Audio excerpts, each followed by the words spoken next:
ಬನ್ನೇರು ಘಟ್ಟದಲ್ಲಿ operation ಮಕ್ನಾ success ಆಗಿದೆ. ಮಕ್ನಾ ಆನೆ ಸೆರೆ ಹಿಡಿದಿದೆ ಕಾಡಾನೆಗಳು. ಕಾಡಾನೆ ಬಿಟ್ಟು ನಿರಂತರವಾಗಿ ಕಾರ್ಯಾಚರಣೆ ಆಗ್ತಾ ಇತ್ತು. ಸಾಕಾನೆಗಳನ್ನ ಬಿಟ್ಟು ಕಾಡಾನೆಯನ್ನ ಸೆರೆ ಹಿಡಿಯುವ ನಿಟ್ಟಿನಲ್ಲಿ ಸಕ್ಸಸ್ ಆಗಿದೆ ಆಪರೇಷನ್ ಅನ್ನೋದರ ಡೀಟೇಲ್ ಸಿಗ್ತಾ ಇದೆ. ಮಕ್ನಾ ಸೆರೆ ಹಿಡಿದು ಬನ್ನೇರು ಘಟ್ಟ ಕಾಡಿನಲ್ಲೇ ಸೆರೆ ಹಿಡಿದಿದೆ ಸಾಕಾನೆಗಳು.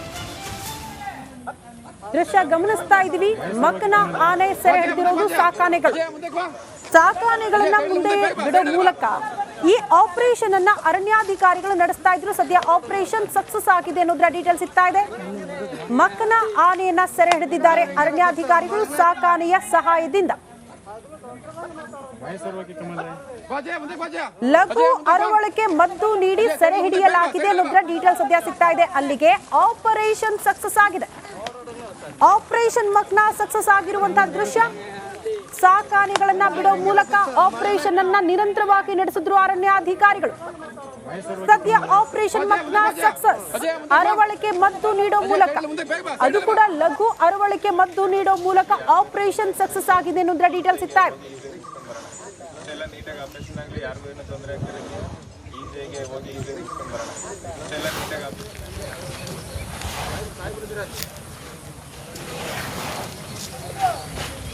ಬನ್ನೇರು ಘಟ್ಟದಲ್ಲಿ ಆಪರೇಷನ್ ಮಕ್ನಾ ನಿರಂತರವಾಗಿ ನಡೀತಾ ಇತ್ತು.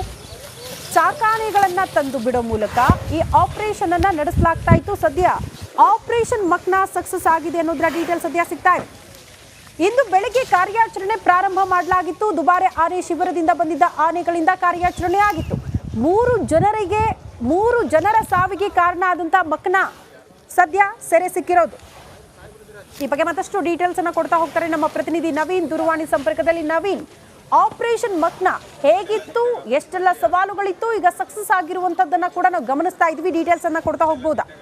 ಶ್ರುತಿ, ಬನ್ನೇರು ಘಟ್ಟದಲ್ಲಿ ಏನು 3 ಸಾವಿಗೆ ಕಾರಣ ಆಗಿದ್ದಂತ ಮಕ್ನಾ ಆನೆ ಏನಿದೆ, ಈ ಒಂದು ಆನೆಯನ್ನ ಸೆರೆ ಹಿಡಿಬೇಕಂತೇಳಿ ಕಳೆದ 1 ವಾರದ ಹಿಂದೆ ಖುದ್ದು ಅರಣ್ಯ ಸಚಿವ ಈಶ್ವರ್ ಖಂಡ್ರೆ ಅವರು ಸ್ಥಳಕ್ಕೆ ಭೇಟಿ ನೀಡಿದಾಗ ಅಲ್ಲಿನ ಅಧಿಕಾರಿಗಳು ಅಹವಾಲನ್ನ ಸಲ್ಲಿಸಿದ್ರು. ಇದಾದ ಬಳಿಕ ಏನು ದುಬಾರೆ ಆನೆ ಶಿಬಿರದಿಂದ ಬಂದಂತಹ 8 ಆನೆಗಳ ಮೂಲಕ ಇವತ್ತು ಬೆಳಗ್ಗೆ, ಅಂತಂದ್ರೆ ನಿನ್ನೆ ಆನೆಗಳನ್ನ ಬನ್ನೇರುಘಟ್ಟ ರಾಷ್ಟ್ರೀಯ ಉದ್ಯಾನವನಕ್ಕೆ ಕರೆಸಿಕೊಳ್ಳಲಾಗಿತ್ತು. ಅದಾದ ಬಳಿಕ ಇವತ್ತು ಬೆಳಗ್ಗೆ 6 ಗಂಟೆಯಿಂದ ಕಾರ್ಯಾಚರಣೆಯನ್ನ ಪ್ರಾರಂಭ ಮಾಡಲಾಗಿತ್ತು. ಇವತ್ತು ಆ ಆನೆ ಎಲ್ಲಿ ಓಡಾಡ್ತಿದೆ, ಅದನ್ನ ಹೇಗೆ ಸೆರೆ ಹಿಡಬೇಕನ್ನೋ ನಿಟ್ಟಿನಲ್ಲಿ ಈಗಾಗಲೇ ಹಿರಿಯ ಅಧಿಕಾರಿಗಳ ತಂಡ ಖುದ್ದು ಸ್ಥಳದಲ್ಲೇ ಹಾಜರಿದ್ದು ಇವತ್ತು ಬೆಳಗ್ಗೆ ಆನೆ ಓಡಾಡುವ ಚಲನವಲನವನ್ನ ಡ್ರೋನ್ ಕ್ಯಾಮೆರಾ ಮೂಲಕ ಮೊದಲೇ ಸೆರೆ ಹಿಡಿದಿಟ್ಕೊಳ್ಳಲಾಗಿತ್ತು. ಆ ಒಂದು ನಿಟ್ಟಿನಲ್ಲಿ ಸ್ಥಳಕ್ಕೆ ತೆರಳಿದ 8 ಆನೆಗಳು, ಈ ಒಂದು ಆನೆಗಳನ್ನ ಹಿಡಿಯೋದು ಅಥವಾ ಬೇರೆ ಬೇರೆ ಪ್ರಾಣಿಗಳು ಎಲ್ಲಿ ಜನರ ವಿರುದ್ಧ ತಿರುಗಿ ಬೀಳ್ತವೆ ಅಲ್ಲಿ ಅವುಗಳನ್ನ ಸೆರೆ ಹಿಡಿಯೋದಕ್ಕೆ ಪರಿಣತಿ ಆಗಿರೋದ್ರಿಂದಾಗಿ ಈ 8 ಆನೆಗಳು ಈಗ ಖುದ್ದು ಮಕ್ನಾ ಆನೆಯನ್ನ ಸೆರೆ ಹಿಡಿಯುವಲ್ಲಿ ಯಶಸ್ವಿಯಾಗಿದೆ. ಜೊತೆಗೆ ಲಘು ಅರವಳಿಕೆ ಮದ್ದನ್ನ ನೀಡುವ ಮೂಲಕ ಕಾಡಿನಿಂದ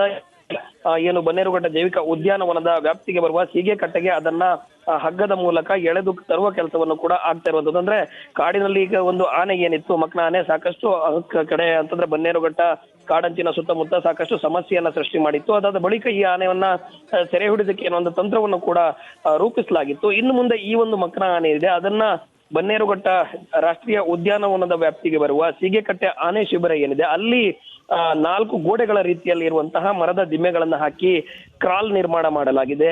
ಆ ಒಂದು ಕ್ರಾಲ್ ನಲ್ಲಿ ಅದನ್ನ ಪಳಗಿಸುವ ಕೆಲಸ ಆಗುತ್ತೆ. ಈ ಒಂದು ಆನೆಯನ್ನ ಸೆರೆ ಹಿಡಿದ ಬಳಿಕವೂ ಅಷ್ಟೇ ಸಾಕಷ್ಟು ಸವಾಲುಗಳಿರುತ್ತೆ. ಯಾಕಂತ ಹೇಳಿದ್ರೆ ಈ ಹಿಂದೆಯೂ ಕೂಡ ಏನು ಬೇರೆ ಬೇರೆ ಆನೆಗಳನ್ನ ಸೆರೆ ಹಿಡಿದಾಗ ಅವುಗಳನ್ನ ಪಳಗಿಸುವ ಸಂದರ್ಭದಲ್ಲಿಯೂ ಕೂಡ ಅಲ್ಲಿ ಕೆಲವು ಅಚಾತುರ್ಯಗಳು ನಡೆದು ಆನೆಗಳು ಮೃತಪಟ್ಟಿದ್ವು. ಅದಕ್ಕೆ ಈಗ ಸಾಕಷ್ಟು ಆನೆಗಳನ್ನ ಸೆರೆ ಹಿಡಿದಕ್ಕೂ ಕೂಡ ವಿರೋಧಗಳು ವ್ಯಕ್ತ ಆಗ್ತಿದೆ. ಪ್ರಾಣಿ ಪ್ರಿಯರಿಂದ ವಿರೋಧಗಳು ವ್ಯಕ್ತ ಇರೋ ಸಂದರ್ಭದಲ್ಲಿ ಇದನ್ನು ಕೂಡ ಈಗ ಸೆರೆ ಹಿಡಿದಿದ್ದು ಮುಂದಿನ ದಿನಗಳಲ್ಲಿ ಪಳಗಿಸಿ ಅದನ್ನ ಮತ್ತೆ ಎಲ್ಲಿಗೆ ಬಿಡಬೇಕು ಅನ್ನೋದನ್ನು ಮುಂದಿನ ದಿನಗಳಲ್ಲಿ ತೀರ್ಮಾನ ಆಗುತ್ತೆ. ಶ್ರುತಿ. ಓಕೆ ನವೀನ್, ಧನ್ಯವಾದಗಳು ತಮ್ಮೆಲ್ಲ ಮಾಹಿತಿಗೆ.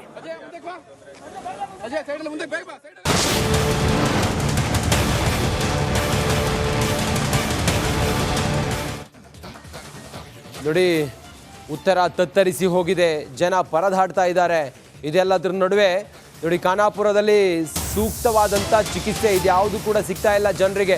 ಬೆಳಗಾವಿ ಉಸ್ತುವಾರಿ ಸಚಿವ ನೋಡಲೇಬೇಕಾದಂಥ ಸುದ್ದಿ ಇದು. ಬೆಳಗಾವಿಯ ಮಾನ್ಯ ಉಸ್ತುವಾರಿ ಮಂತ್ರಿಗಳೇ ನೋಡಲೇಬೇಕು ನೀವು. ಖಾನಾಪುರ MLA ವಿಠಲ ಹಲಕೆರ ನೋಡಲೇಬೇಕಿದು. ನಿಮ್ಮ ಕ್ಷೇತ್ರದಲ್ಲಿ ಇದೆಂಥ ಅಮಾನವೀಯ ಘಟನೆ ಇದು.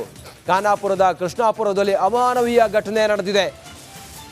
ಬೆಳಗಾವಿ ಉಸ್ತುವಾರಿ ಸಚಿವರೇ, ನೀವು ಈ ಸುದ್ದಿಯನ್ನು ನೋಡಲೇಬೇಕು. ನಿಮಗೆ ಗೊತ್ತಾಗಬೇಕು ನಿಮ್ಮ ಜಿಲ್ಲೆಯಲ್ಲಿ ಏನು ನಡೀತಾ ಇದೆ, ಹೇಗಿದೆ ಪರಿಸ್ಥಿತಿ, ಏನು ಸೌಕರ್ಯ ಇದೆ ಅನ್ನೋದು. ಖಾನಾಪುರದಲ್ಲಿ ಸರಿಯಾದ ಸಮಯಕ್ಕೆ ಸೂಕ್ತ ಚಿಕಿತ್ಸೆ ಸಿಗದೆ ಎಷ್ಟು ಒದ್ದಾಡ್ತಾ ಇದ್ದಾರೆ ಅನ್ನೋದ್ರ ಬಗ್ಗೆ ನೀವು ನೋಡಬೇಕು. ನೀವು ಪರದಾಟ ಪಡ್ತಾ ಇರೋದು. ತಲೆ ಸುಸ್ತು ಬಂದು ಮೂರ್ಛೆ ಹೋಗಿದ್ದ ಸದಾನಂದ ನಾಯಕ ಅವರನ್ನ ಚಟ್ಟದ ಮೇಲೆ ಚಟ್ಟದ ಮೇಲೆ ಕರ್ಕೊಂಡು ಹೋಗಿದ್ದಾರೆ. ಗ್ರಾಮಸ್ಥರು 20 ಕಿಲೋಮೀಟರ್ ಕಾಲ್ನಡಿಗೆಯಲ್ಲಿ ಕರ್ಕೊಂಡು ಹೋಗಿದ್ದಾರೆ. ಪ್ರಾಥಮಿಕ ಚಿಕಿತ್ಸೆಗೋಸ್ಕರ ಚಟ್ಟದ ಮೇಲೆ ಸದಾನಂದ ನಾಯ್ಕ ಅವರನ್ನ ಕರ್ಕೊಂಡು ಹೋಗಿರೋದು. ಸೇತುವೆ ಇಲ್ಲ, ಆ ಕಡೆ ಈ ಕಡೆ ಹೋಗೋದಕ್ಕೆ ವ್ಯವಸ್ಥೆ ಇಲ್ಲ. ಎಷ್ಟು ಅಮಾನವೀಯ ಅಂತ ನೋಡಿ. ಮಳೆ ಬರ್ತಾ ಇದೆ ಒಂದು ಕಡೆಯಲ್ಲಿ. ಹೀಗಿರುವಾಗ ಎಂಥ ಪರಿಸ್ಥಿತಿ ಅಂತ ಹೇಳಿದ್ರೆ,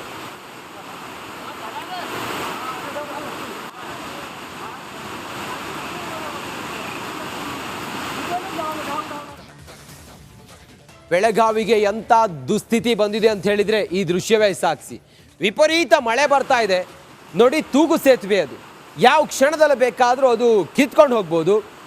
ಅಲ್ಲೊಬ್ಬ ಚಟ್ಟದ ಮೇಲೆ ಮಲಗಿದ್ದಾನೆ, ಸತ್ತೋಗಿರೋನಲ್ಲ ಆತ ಸದಾನಂದ ನಾಯ್ಕ ಅಂಥೇಳಿ. ಆತನಿಗೆ ತಲೆ ಸುತ್ತು ಬಂದು ಆತ ಮೂರ್ಛೆ ತಪ್ಪು ಹೋಗಿದ್ದಾರೆ.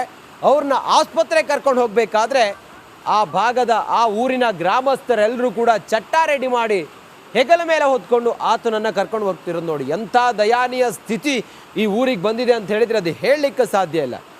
ಮೂರ್ಛೆ ಬಿದ್ದು ಹೋಗಿರೋದು, ಸತ್ತೋಗಿರೋನಲ್ಲ ಮೂರ್ಛೆ ಬಿದ್ದು ಹೋಗಿರೋದು. ಆತನಿಗೆ ಚಿಕಿತ್ಸೆ ಕೊಡೋದಕ್ಕೆ ಆಸ್ಪತ್ರೆಗೆ ಕರ್ಕೊಂಡು ಹೋಗೋದಕ್ಕೆ ಚಟ್ಟದ ಮೇಲೆ ಹೊರಿಸಿಕೊಂಡು ಗ್ರಾಮಸ್ಥರು ಹೆಗಲ ಮೇಲೆ ಹೊತ್ಕೊಂಡು ಆ ತೂಗು ಸೇತುವೆ ಯಾವ ಕ್ಷಣದಲ್ಲಿ ಬೇಕಾದರೂ ಕಿತ್ಕೊಂಡು ಹೋಗ್ಬೋದು. ಒಂದು ವೇಳೆ ಕಿತ್ಕೊಂಡು ಹೋದರೆ ಅಷ್ಟೂ ಜನ ಕೆಳಗಡೆ ನದಿ ಹರಿತಾ ಇದೆಯಲ್ಲ, ಹಳ್ಳದಲ್ಲಿ ಕೊಚ್ಕೊಂಡು ಹೋಗ್ತಾರೆ. ಇದು ಪರಿಸ್ಥಿತಿ. ಎಂಥ ದಯಾನೀಯ ಸ್ಥಿತಿ ಅಂತ ಹೇಳಿದರೆ ಹೇಳಲಿಕ್ಕೆ ಅಸಾಧ್ಯ. ಅವರೆಲ್ಲರೂ ಕೂಡ ಚಟ್ಟದ ಮೇಲೆ ಆ ವ್ಯಕ್ತಿಯನ್ನು ಆಸ್ಪತ್ರೆಗೆ ಚಿಕಿತ್ಸೆಗೆ ಕರ್ಕೊಂಡು ಹೋಗ್ತಾ ಇರುವಂಥ ದೃಶ್ಯ. ಪ್ರಾಥಮಿಕ ಚಿಕಿತ್ಸೆಗೋಸ್ಕರ ಆ ವ್ಯಕ್ತಿಯನ್ನು ಸದಾನಂದ ನಾಯ್ಕ ಅಂತೇಳಿ ಅವರನ್ನು ಕರ್ಕೊಂಡು ಹೋಗ್ತಿರುವಂಥ ದೃಶ್ಯ. ಎಂಥ ದಯಾನೀಯ ಸ್ಥಿತಿಗೆ ಬಂತಾಗಾದರೆ ಈ ಊರು ಅನ್ನೋದು ನೀವೇ ಪ್ರಶ್ನೆ ಮಾಡ್ಕೊಳ್ಬೇಕು. ಮತ್ತಷ್ಟು ಮಾಹಿತಿಯೊಂದಿಗೆ ನಮ್ಮ ಪ್ರತಿನಿಧಿ ಮೈಲಾರಿ ಪಟಾತ್, ಬೆಳಗಾವಿಯ ಪ್ರತಿನಿಧಿ ಮೈಲಾರಿ ಪಟಾತ್ ಈಗ ಸಂಪರ್ಕದಲ್ಲಿದ್ದಾರೆ. ಮೈಲಾರಿ, ಏನಿದು ಈ ಮಟ್ಟಿಗೆ ಕುಗ್ಗೋಗಿದೆಯಾ? ಮೂಲ ಸೌಕರ್ಯ ಇಲ್ಲದೆ ಆ ಊರಿನ ಜನ ಇಷ್ಟು ಹೆಣಗಾಡ್ತಾ ಇದ್ದಾರಾ? ಕೇಳಬೇಕಾದವ್ರು ಎಲ್ಲಿ ಹೋಗಿದ್ದಾರೆ? ಮಾನ್ಯ ಶಾಸಕರೇನಂತಾರೆ? ಉಸ್ತುವಾರಿ ಸಚಿವರ ಗಮನಕ್ಕಿದೆಲ್ಲ ಬರಲಿಲ್ವಾ ಹೇಗೆ ಅಂತ?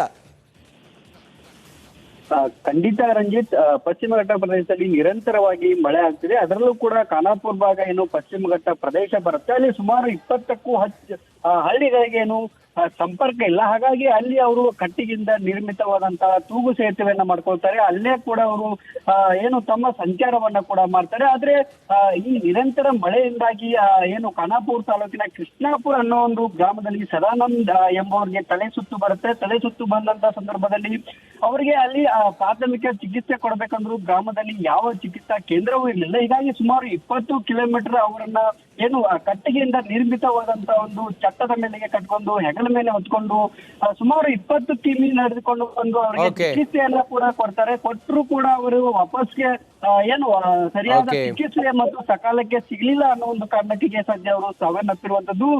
ಖಾನಾಪುರ ತಾಲೂಕಿನಲ್ಲಿ ಸುಮಾರು 20ಕ್ಕೂ ಹೆಚ್ಚು ಹಳ್ಳಿಗಳ ಪ್ರದೇಶ ಕೂಡ ಏನು